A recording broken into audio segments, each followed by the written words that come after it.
ఓం విఘ్నేశ్వరాయ నమః. ఓం శ్రీ గురుభ్యో నమః. ఓం దుర్గాయ నమః. ప్రేక్షక మహాశైలందరికీ నమస్కారం. కుంభరాశికి చెందిన జాతకులకి ఆగస్టు నెల 11వ తేదీ నుంచి 17వ తేదీ వరకు గోచార ఫలితాలు ఎలా ఉంటాయనే విషయాన్ని మనం తెలుసుకునే ప్రయత్నం చేద్దాం. ఈ కుంభరాశికి చెందిన జాతకులు అంటే ధనిష్ఠా నక్షత్రం 3-4 పాదాలు, శతభిషం నక్షత్రం 1-2-3-4 పాదాలు, పూర్వభాద్ర నక్షత్రం 1-2-3 పాదాలకు చెందిన వ్యక్తులు ఎవరైనా సరే ఈ కుంభరాశికి చెందిన జాతకులై ఉంటారు. మరి కుంభరాశికి చెందిన జాతకులకి ఈ వారంలో గోచార ఫలితాలను తెలుసుకునే ముందు గ్రహ సంచారం ఎలాగుందనే విషయాన్ని కనుక మనం ఒకసారి చూసుకుంటే, జన్మరాశిలోని శని వక్రించే సంచారం చేస్తున్నాడు, ద్వితీయంలో రాహు సంచారం చేస్తున్నాడు, చతుర్థంలో కుజగురువులు సంచారం చేస్తున్నారు, షష్టమంలో రవి సంచారం చేస్తున్నాడు, అలాగే సప్తమంలో బుధ శుక్రులు సంచారం చేస్తున్నారు, కేతు అష్టమంలో సంచారం చేస్తున్నాడు. అలాగే 17వ తేదీన సాయంత్రం 4 గంటల నుంచి 17వ తేదీన ఉదయం 10:29 రవి సప్తమ స్థానంలోకి వెళ్తాడు. అంటే సింహరాశిలోకి, తన జన్మరాశిలోకి వెళ్తాడు. ఆ యొక్క గ్రహాల యొక్క సంచారాన్ని బట్టి, వాటి యొక్క దృష్టిని బట్టి మరి కుంభరాశికి చెందిన జాతకులకి ఈ వారం గోచార ఫలితాలు ఎలాగ ఉంటాయనే విషయాన్ని కనుక మనం ఒకసారి చూసుకుంటే, ఈ కుంభరాశికి చెందిన జాతకులకి ఖచ్చితంగా కూడా మరి వార ప్రథమార్థంలో అంటే ప్రథమంలో మాత్రం మొదటి 2 రోజులు కూడా మీరు ఆరోగ్య విషయంలో ఖచ్చితంగా జాగ్రత్తలు తీసుకోవాల్సిన అవసరం ఎంతైనా ఉంటుంది. ఎట్టి పరిస్థితుల్లో కూడా మీరు ఆరోగ్యాన్ని నిర్లక్ష్యం చేయకూడదన్న విషయాన్ని గమనించాలి.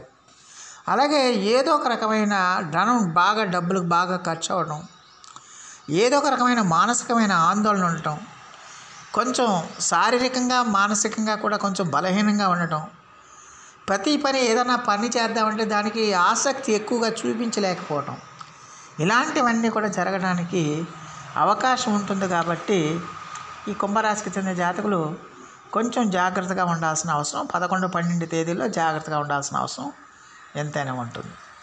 అలాగే 13వ తేదీ నుంచి 15వ తేదీ ఉదయం 9:54 వరకు కూడా ఈ రాశికి చెందిన జాతకులకి చాలా వరకు కూడా మీకు అనుకూలంగా ఉంటుంది. చాలా అనుకూలమైన ఫలితాలు రావడానికి అవకాశం ఉంటుంది. మీరు చేస్తున్న ప్రతి కార్యక్రమం కూడా, ప్రతి పని కూడా సత్ఫలితాలను ఇస్తుంది. అలాగే మంచి అభివృద్ధి కూడా కనిపిస్తుంది. అలాగే మీరు రాజకీయ నాయకులు అయితే మీకు ఖచ్చితంగా కొత్త కొత్త పదవులు రావడానికి అవకాశం ఉంటుంది. ఉద్యోగంలో కనుక ఉంటే మీరు ఖచ్చితంగా మీకు ఉద్యోగంలో మీకు అభివృద్ధి కనిపిస్తుంది. ప్రమోషన్లు, ఇంక్రిమెంట్లు రావడానికి, మీ యొక్క పనికి తగిన గుర్తింపు లభించడానికి, మీరు చేసిన పనికి తగిన పేరు ప్రతిష్టలు రావడానికి ఎక్కువగా అవకాశం ఉంటుంది. అలాగే కుటుంబంలో కూడా సుఖ సంతోషాలు అనేవి మీకు వెల్లివిరుస్తాయి. కుటుంబ సభ్యులతో మీరు చాలా హ్యాపీగా సంతోషంగా ఉంటారు. స్త్రీ సౌఖ్యం కూడా మీకు పెరగడానికి అవకాశం ఉంటుందన్న విషయాన్ని గమనించాల్సిన అవసరం ఉంటుంది. అలాగే ప్రభుత్వ సంబంధమైన పనులు కానీ, ప్రభుత్వ సంబంధమైన వ్యవహారాలు కానీ మీరు నడుపుతుంటే అవన్నీ కూడా మీకు సత్ఫలితాన్ని ఇస్తాయి, మంచి ఫలితాలను ఇస్తాయి. ప్రభుత్వం నుంచి అనుమతులు కానీ, పర్మిషన్స్ కానీ, రుణాలు కానీ, ఇలాంటివి ఏదైనా సరే మీకు అనుకూలంగా మారుతాయి, మీకు అనుకూలంగా వస్తాయన్న విషయాన్ని గమనించాలి. అలాగే ఉద్యోగస్తులకు కూడా, ముఖ్యంగా ప్రభుత్వ రంగంలో పనిచేసే ఉద్యోగస్తులకి చాలా బ్రహ్మాండంగా ఉంటుందన్న విషయాన్ని గమనించాలి. అలాగే వ్యాపారాలు చేస్తున్న వాళ్ళకి కూడా చాలా అనుకూలంగా ఉంటుంది. వాళ్ళు పెట్టిన పెట్టుబడికి మంచి లాభాలు ఆర్జించడానికి ఎక్కువగా అవకాశం ఉంటుందన్న విషయాన్ని గమనించాల్సిన అవసరం ఉంటుంది. ఇక 15వ తేదీ ఉదయం నుంచి 17వ తేదీ మధ్యాహ్నం 4 గంటల వరకు కూడా ఈ కుంభరాశి వాళ్ళకి చాలా ఇంకా బ్రహ్మాండంగా ఉంటుందన్న విషయాన్ని గమనించాల్సిన అవసరం ఉంటుంది. ఈ కాలంలో ఖచ్చితంగా కూడా మీకు కొత్త కొత్త స్నేహితులు ఏర్పడతారు, కొత్త కొత్త పరిచయాలు ఏర్పడతాయి. అలాగే వాళ్ళ వల్ల మీరు మంచి అభివృద్ధిని సాధించడానికి, వాళ్ళ వల్ల మీరు మంచి పురోగతిని సాధించడానికి ఎక్కువగా అవకాశం ఉంటుంది. అలాగే కొత్త కొత్త స్త్రీలతో కూడా మీకు పరిచయాలు ఏర్పడతాయి. స్త్రీ సాంగత్యం కూడా మీకు ఏర్పడుతుంది. కుటుంబం వృద్ధి కూడా మీకు బాగా కలుగుతుందన్న విషయాన్ని గమనించాల్సిన అవసరం ఎంతైనా ఉంటుంది. అందువల్ల మీరు ఏ కార్యక్రమం చేపట్టినా, మీరు ఏ రంగంలో ఉన్నప్పటికీ కూడా ఖచ్చితంగా అత్యద్భుతమైన ఫలితాలు రావడానికి ఎక్కువగా అవకాశం ఉంటుంది. ఇంటా బయట కూడా మీకు మీకు ఏ పనైనా సరే చాలా పాజిటివ్గా, చాలా సునాయాసంగా మీరు చేయగలుగుతారు. అత్యంత కష్టమైన పనిని కూడా మీరు చాలా సునాయాసంగా చేయగలుగుతారు.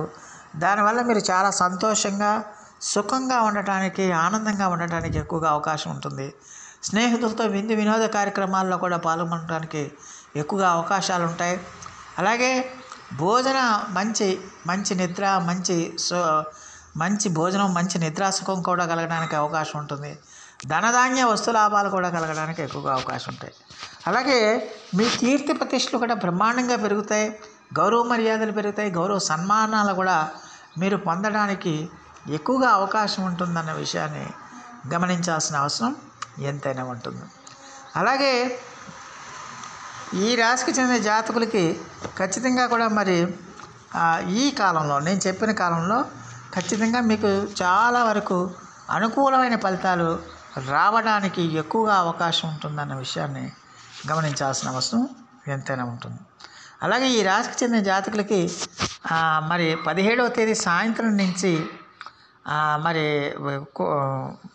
రవి సప్తమ స్థానంలోకి, 17వ తేదీ ఉదయం రవి సప్తమ స్థానంలోకి అడుగు పెడుతున్నాడు. ఈ సప్తమ అంటే తన జన్మరాశిలోనికే అడుగు పెడుతున్నాడు. ఈ జన్మరాశిలోకే అడుగు పెట్టడం వల్ల కొంచెం మీరు ఈ రోజున అంటే 17వ తేదీన కొంచెం ప్రయాణాలు అవి చేయడానికి ఎక్కువగా అవకాశం ఉంటుందన్న విషయాన్ని గమనించాల్సిన అవసరం ఎంతైనా ఉంటుంది. అలాగే కొంచెం మానసికంగా ఆరోగ్యం కూడా కొంచెం దెబ్బతింటానికి ఎక్కువగా అవకాశాలు ఉంటాయి. దాంపత్య సుఖానికి కూడా మీరు దూరం అవడానికి ఎక్కువగా అవకాశం ఉంటుందన్న విషయాన్ని గమనించాల్సిన అవసరం ఎంతైనా ఉంటుంది. అయితే ఈ రాశికి చెందిన జాతకులకి సప్తమంలోనే బుధుడు, శుక్రుడు కూడా ఉన్నాడు. ఈ సప్తమంలో శుక్రుడు ఉన్నాడు కాబట్టి ఖచ్చితంగా కూడా కుటుంబాలతో అంటే మీ కుటుంబ సభ్యులతో ఖచ్చితంగా కొంచెం జాగ్రత్తగా ఉండాల్సిన అవసరం ఉంటుంది. స్త్రీల వల్ల కూడా మీకు సమస్యలు ఏర్పడడానికి ఎక్కువగా అవకాశం ఉంటుంది. బుధుడు వక్రించి సంచారం చేస్తున్నాడు. ఆయన షష్టమ స్థానాన్ని చూస్తున్నాడు కాబట్టి ఖచ్చితంగా కూడా మరి ధనానికి వాటికి ఏమీ ఇబ్బందులు లేకపోయినప్పటికీ కూడా బంధువులతోని, స్నేహితులతోని జాగ్రత్తగా ఉండాలి. ఎందుకంటే వాళ్ళతో విరోధాలు ఏర్పడడానికి, గొడవలు రావడానికి, అలాగే ఆరోగ్యం కూడా మీకు క్షీణించడానికి ఎక్కువగా అవకాశం ఉంటుంది. మాట్లాడే ప్రతి మాట కూడా మీరు ఆచితూచి మాట్లాడాల్సిన అవసరం ఎంతైనా ఉంటుందన్న విషయాన్ని గమనించాల్సిన అవసరం ఉంటుంది. శని వక్రించి సంచారం చేస్తున్నాడు కాబట్టి ఖచ్చితంగా కూడా ఏదో ఒక రకమైన టెన్షను, ఏదో ఒక రకమైన ఇబ్బందులు ఉండడానికి ఎక్కువగా అవకాశం ఉంటుంది. చేస్తున్న పనుల్లో చిన్న చిన్న ఆటంకాలు, సమస్యలు కూడా రావడానికి అవకాశాలు ఉంటాయనే విషయాన్ని గమనించాల్సిన అవసరం ఉంటుంది. అలాగే మీ డబ్బులు అంటే మీరు సంపాదిస్తున్న డబ్బులు అధిక శాతం మీకు ఎక్కువగా అకస్మాత్తు ఖర్చులు రావడానికి, ఆకస్మికంగా ఖర్చులు పెరగడానికి ఎక్కువగా అవకాశం ఉంటుందనే విషయాన్ని గమనించాల్సిన అవసరం ఉంటుంది. అందువల్ల కొంచెం కేర్ఫుల్గా దేనికి అవసరం కాదనే విషయాన్ని తెలుసుకుని మీరు నడుచుకోవాల్సిన అవసరం ఎంతైనా ఉంటుందనే విషయాన్ని గమనించాలి. మొత్తమే చూస్తే కుంభరాశి వాళ్ళకి ఈ వారం అంటే ఆగస్టు 11వ తేదీ నుంచి 17వ తేదీ వరకు కూడా చాలా వరకు అనుకూలమైన ఫలితాలే ఎక్కువగా సూచిస్తున్నాయి. కొన్ని విషయాల్లో మాత్రం ఆరోగ్య విషయంలో జాగ్రత్తగా ఉండాలి, ఖర్చుల విషయంలో జాగ్రత్తగా ఉండాల్సిన అవసరం ఎంతైనా ఉంటుందనే విషయాన్ని గమనించాలి. సంబంధ బాంధవ్యాల విషయంలో కుటుంబ సభ్యులతో కూడా మీరు ఎంత జాగ్రత్తగా ఉంటే అంత మంచిది అవుతుందన్న విషయాన్ని గమనించాలి. మరి ఈ రాశికి చెందిన జాతకులు మరిన్ని మంచి ఫలితాల కోసం, మరిన్ని సత్ఫలితాల కోసం ప్రతిరోజు కూడా మీరు విష్ణు సహస్రనామ పారాయణం చేయండి. అలాగే బుధ జపం కూడా మీరు చేయండి. అలాగే సూర్య అష్టకాన్ని కూడా మీరు పఠించటం వల్ల చాలా వరకు మెరుగైన ఫలితాలు రావడానికి ఎక్కువగా అవకాశం ఉంటుందనే విషయాన్ని గమనించాలి. సో ఆ దేవదేవుడు మీ అందరికీ కూడా ఆయుర ఆరోగ్య ఐశ్వర్యాలు ఇవ్వాలని మనస్ఫూర్తిగా వేడుకుంటూ ఈ నా వీడియో కనుక మీకు నచ్చితే లైక్ చేయండి, షేర్ చేయండి, కామెంట్ చేయండి, సబ్స్క్రైబ్ చేయండి. సో సర్వేజన సుఖినో భవంతు. నమస్కారం.